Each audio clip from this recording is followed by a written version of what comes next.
പശ്ചിമേഷ്യയിലെ സംഘർഷാവസ്ഥ 2 മാസത്തിലധികമായി തുടർന്നുകൊണ്ടിരിക്കുമ്പോൾ ആഗോള എണ്ണ കമ്പനികൾ എണ്ണവില ഉയർത്താൻ സമ്മർദ്ദത്തിലായി. അസംസ്കൃത എണ്ണയുടെ വില ഉയർന്നത് രാജ്യാന്തര തലത്തിലും എണ്ണവില ഉയരാനുള്ള സാധ്യതയെ തള്ളിക്കളയുന്നില്ല. എണ്ണക്കമ്പനികളുടെ നഷ്ടം നികത്താൻ മറ്റു പോംവഴികളില്ലെന്ന് വാർത്തകൾ പുറത്തുവരുന്നുണ്ട്.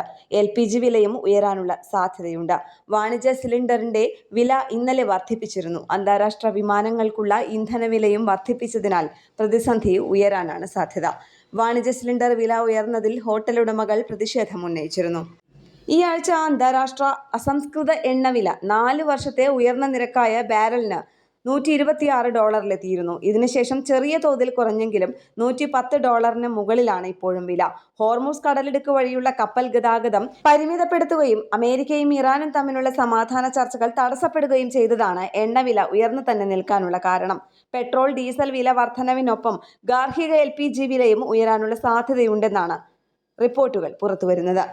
ഒരാഴ്ചയ്ക്കുള്ളിൽ പെട്രോളിനും ഡീസലിനും $5 വരെ വർദ്ധിക്കാനും ഗാർഹിക LPGക്ക് $50 വർദ്ധിക്കാനുമുള്ള സാധ്യതയുണ്ടെന്ന് ഇന്ത്യ ടുഡേ അടക്കമുള്ള മാധ്യമങ്ങൾ റിപ്പോർട്ട് ചെയ്തു.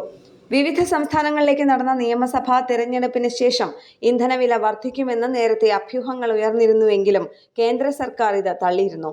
ഇതിന് പിന്നാലെയാണ് എണ്ണവില വർദ്ധിപ്പിക്കാനുള്ള സാധ്യത തള്ളിക്കളയാനാവില്ലെന്ന് സർക്കാർ വൃത്തങ്ങൾ അറിയിച്ചിരിക്കുന്നത്. നാഷണൽ ഡെസ്ക്, കേരള പ്രണാമം.